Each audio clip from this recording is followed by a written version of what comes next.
Newsmaker Saturday starts now. He is one of the most famous defense attorneys of the 20th century, defending some of the most notorious names in criminal justice history. O.J. Simpson, Patty Hearst, Sam Shepard, the Boston Strangler, and so many others. F. Lee Bailey is my guest this week on Newsmaker Saturday. Counselor, good to see you. Good to see you too, and you should not omit the two locals, the Attorney General of New Mexico and the chairman of the Navajo tribe. So I'm not a stranger out here in the Southwest, don't you know? I stand corrected. Good to see you. When you get into this line of work, I think of the people you've defended. It takes a very unique individual, wired in a certain way, to take that stuff on. Do you, when you take a case on, need to know whether the person is guilty or not? Is that a prerequisite that you know the truth of what happened? I do. As a matter of practice, a lawyer is not required to sweat that out of his client, but I like to put on a defense that won't have holes in it. And if you defend a guilty man thinking he's innocent, you are sure to screw that case up. And just the reverse. So I like to know, I've got one advantage, access to my client. I want to know from him, eyeball to eyeball and lie detector to expert, whether he did it. Because if he didn't, he's got a terrible fight on his hand, but he should win it. Let's talk about lie detector for a minute. Yes. Polygraph. Yes. And we'll segue into the O.J. Simpson case, because one of your big complaints in that case was that Bob Shapiro allowed O.J. to take a polygraph. It was. You thought that was a terrible mistake. Why? It's like allowing an Olympic race participated in by a woman who'd given birth the day before. It was the wrong thing to do, and he just didn't know it until too late. So the test was never completed, but it cost O.J. an awful lot of suspected guilt. Because you would contend that he was agitated because of the murder of his ex-wife. Well, no, it goes deeper than that, John. There is a general policy in polygraph testing, and I've been a member of their governing board from way back, and everything but an examiner. You cannot test a person who is totally personally upset because of the death of a loved, particularly if they think they've been implicated in it. You have to wait for time to settle them down, just as you do a surgical patient. O.J. Simpson, 25 years have passed since this. You ended up on the dream team. I mean, the names on that team, you, Dershowitz, Robert Kardashian, Johnnie Cochran, Carl Douglas, Bob Shapiro, Barry Scheck, Peter Neufeld. It is an unbelievable alliance of folks, high-powered legal minds. How in the world did you fit all those personalities in that room and come up with a coherent defense strategy? I didn't. It wasn't a dream team. They came in from various quadrants for various jobs. There were some very bright lawyers there. They didn't work together as they should have. I came out of that case thinking just one thing. Thank God for Johnnie Cochran, and also for the best reporter in America, Linda Deutsch of AP, who really carried the case. You could believe all of her reports. That is interesting. So Johnnie Cochran, you give very high marks to. I do. Johnnie Cochran was a complete person. He was a great preacher. I went and heard him preach. He had a wonderful sense of humor. He met me every day and say, "Hello, my brother, I'm okay, you okay?" That was just his rap.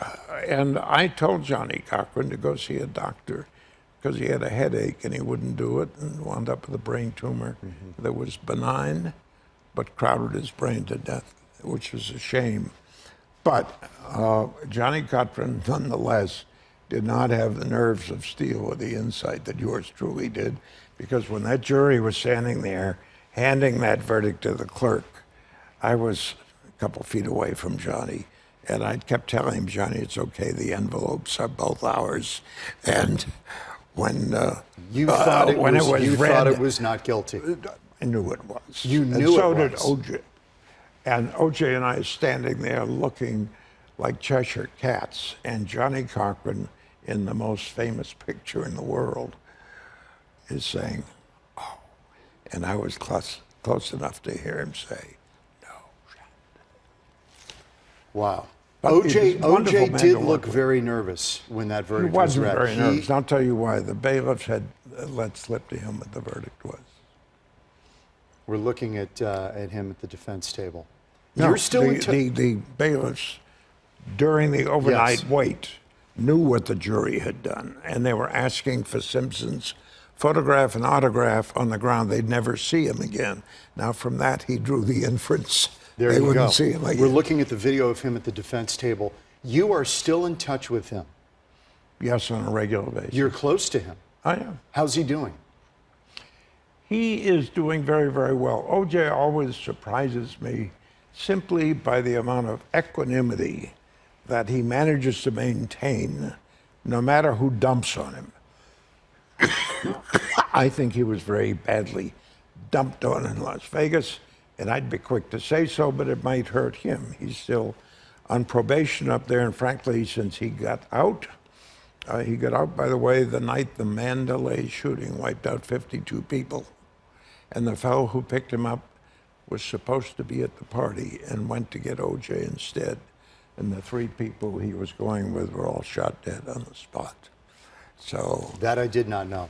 nobody knows about it, but Is that a case, Lee, that you are glad you got involved with? Can you tell me who brought you in? I believe it was Shapiro brought you in, right? Shapiro called me up and he said, "I'm having trouble with the lie detector test. Can you help me?" And I said, "Why in the world are you giving him one now? Surely Dennis, the examiner, had told you not to." He said he did, but they're going to arrest him in the morning. I had no choice. So you get put into this. Was your responsibility appellate issues? Was No. that originally your? No. No. And you don't hire appellate lawyers before the trial is even taken. You know that got reported, obviously. What's that? That you were there for appellate reasons. I was brought in for the opposite reason, preparation.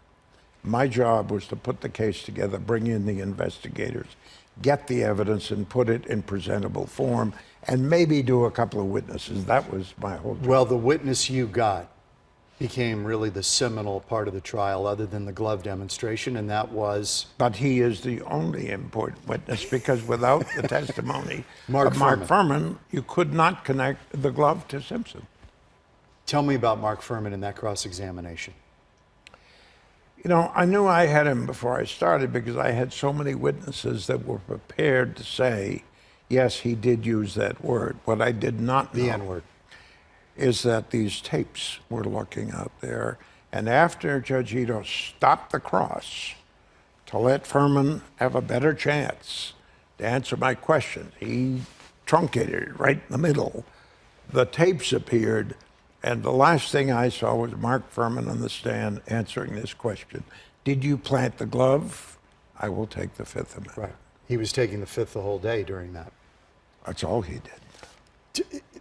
You believe, you have said several times, you believe that Colombians were really there that night to kill Faye Resnick, who was a known cocaine user. You believe it was a case of mistaken identity, that they killed Nicole Simpson and Ron Goldman happened to be there. Is that correct? Yes, but for pretty good reasons. When I say I believe, that's not locked in stone. But the evidence and the indications to a seasoned mind, after all, this theory came out of the FBI, not from me. They noticed that Faye Resnick, an addict, had just moved out, and that a witness had seen 3 people talking harshly with Nicole, who was angry with him on the sidewalk, and moments later, she was dead. Well, if they knew it was Faye Resnick, which they couldn't have, she'd been institutionalized, killing her wasn't going to get the money up, but it was one of their protocols. Send a message.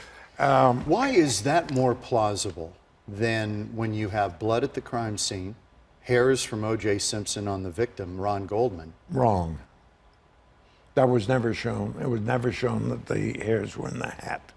You cannot match hairs. The hair expert got destroyed, and I did it. His name I was think I'm Douglas arguing with the Dietrich. wrong guy. All right, blood in the Bronco, blood at Rockingham at the crime scene, at his house, That and blood of the washes victim. out. And planted blood Planted. in his sock.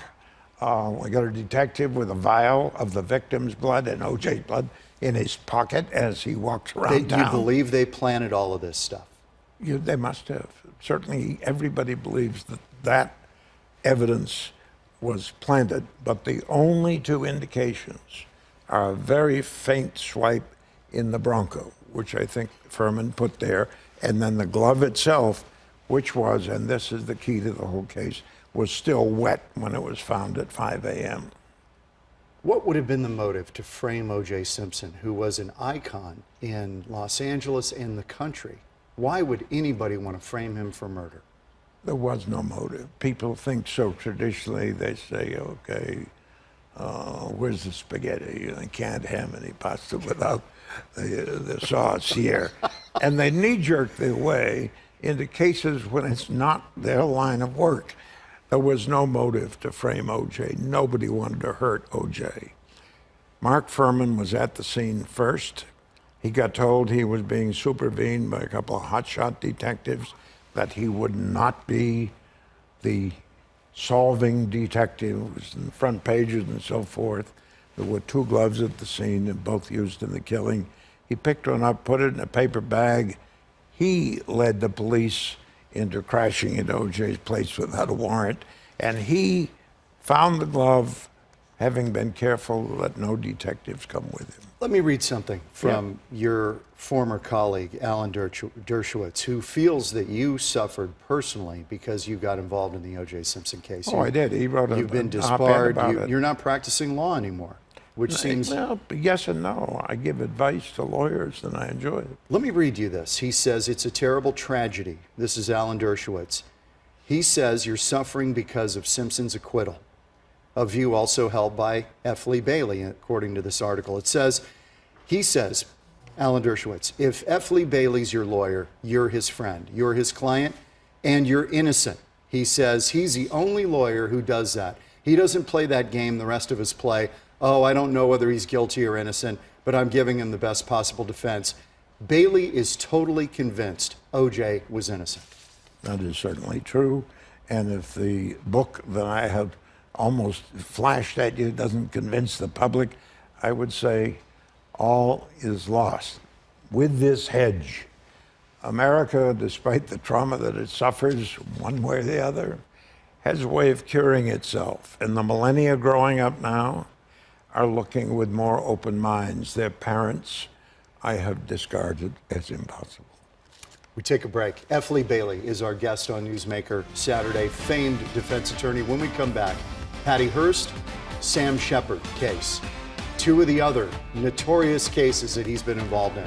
F. Lee Bailey in a moment on Newsmaker Saturday. Back with famed defense attorney F. Lee Bailey for the full half hour on Newsmaker Saturday.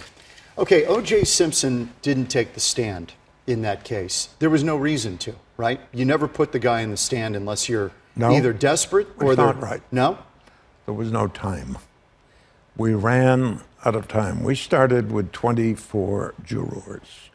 There came a point in the trial, and there was some attrition. And then Judge Ito started knocking them off. And as we were gearing up for the full power defense, experts, O.J. himself, we had him ready for the stand. You wanted him to take the stand? Oh, I brought lawyers out from Boston to prepare him to take the stand. The jurors were down to 14. One of them was 73. One was having chest pains. And if we had dropped to 11, Marcia Clark said, I want a mistrial. I can allow you to go forward with 11, but it's not going to happen. So if we lose 3 more jurors, you're out. And we took the whole defense and squoze it.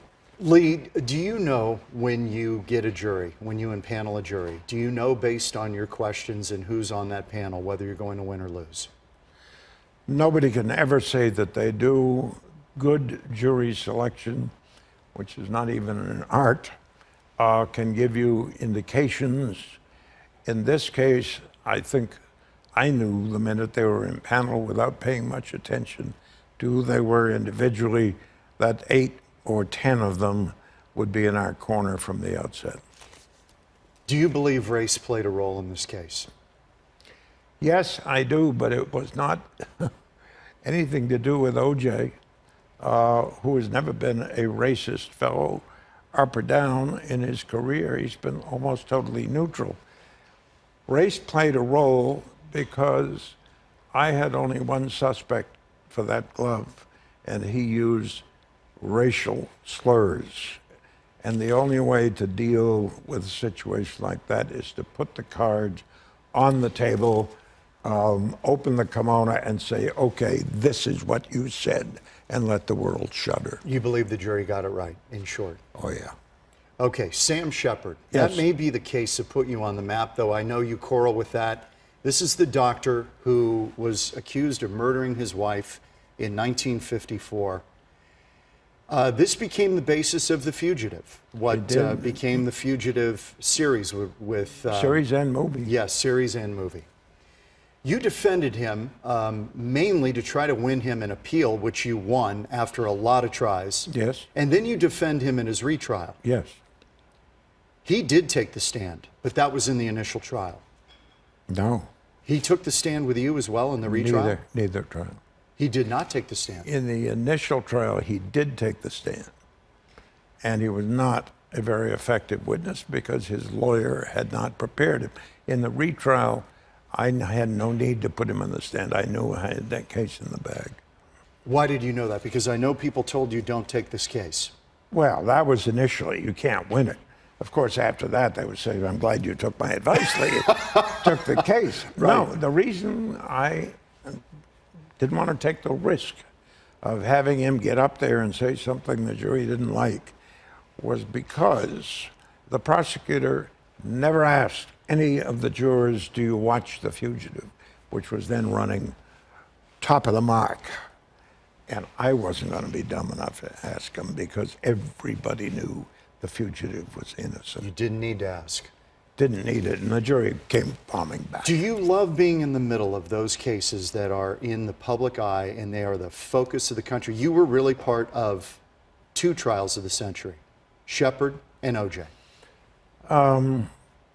Those certainly would be at the top, although I think My Lai 4, which was an international trial Yes. about very bad slaughters Yes. by the U.S. In Vietnam. Army, is up there.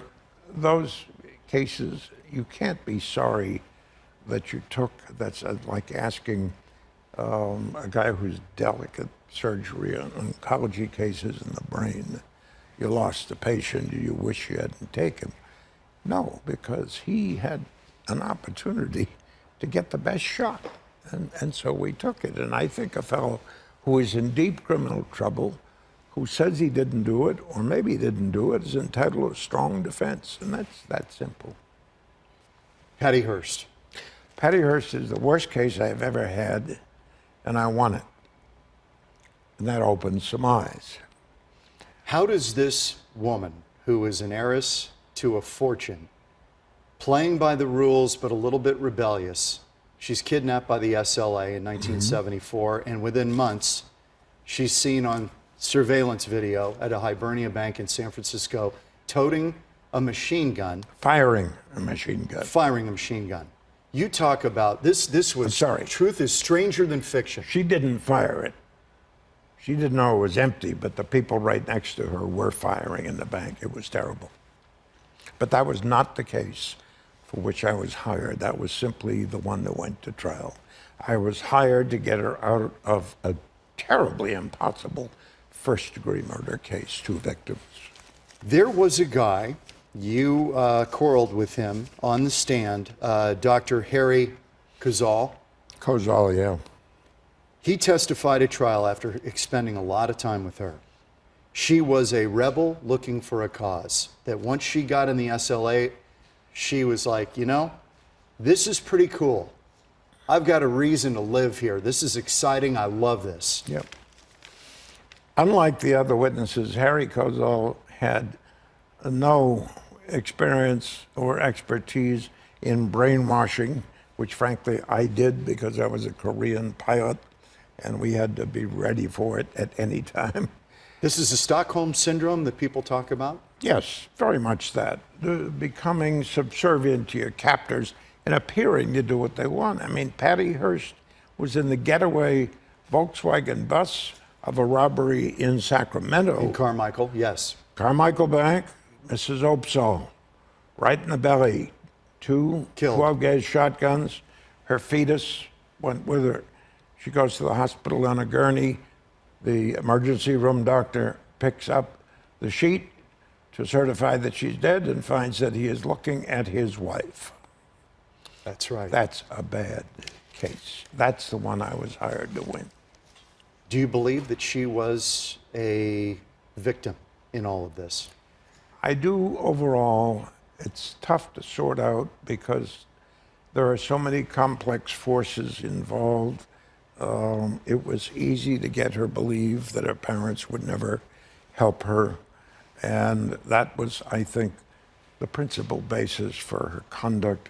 And eventually, I think she believed that unless the SLA protected her, she would get killed and she should just fade into the background. People would say, you know, there are people out there who would say, you know, you're doing the devil's work. You're defending these people who are guilty and some of the worst in society. You say, I say, people who say that assume that all the people we're defending are guilty. Many of them are guilty of something, but not of the horrendous charges laid in their lap. So I have to live with myself, and I never go to sleep at night saying, I think I'm going to put a guilty guy back out there preying on people. I just have not felt that.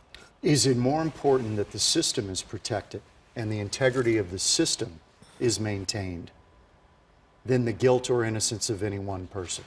No, it isn't. I have a different attitude toward the law. In my view, everyone is entitled to a fair trial.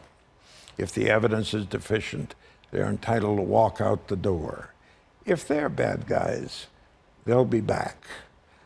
But every innocent person is entitled to an acquittal right at the get-go, because once you have been tried and defended by F. Lee Bailey, you are a condemned man. And O.J. Simpson is a pretty good example. If you were in big trouble, Yeah. who is the attorney right now on the scene that you would call?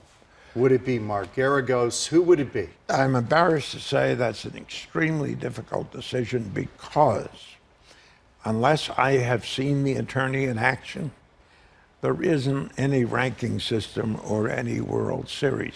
There are highly publicized cases which may or may not involve good attorneys. But I am going to check it out and decline to answer your question because of the number of lawyers I would offend by leaving them out. Okay. The best attorney you worked with on that dream team was a Johnnie Cochran, the so-called dream team. Well, when you say best attorney, if it comes to straight skill, knowing your subject, cross-examining, certainly Scheck and Neufeld did a good job with the blood evidence, which at the end of the day didn't loom to be all that great.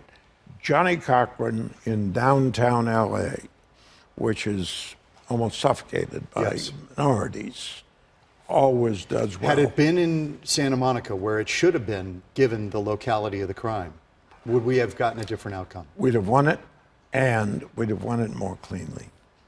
And we would have won the civil case after it. That civil case got killed by the criminal verdict. Final thing, we've got about 10 seconds. Yes. What have you learned through all of this, through your years of legal practice? I ain't perfect. Lee Bailey, great to see you. I appreciate the time. It's a pleasure. Enjoyed it. It's an honor to meet Enjoyed you. it. Thank you. F. Lee Bailey on Newsmaker Saturday. Back in a moment. That was fun. But yeah, Thank you. and it's fairly timely because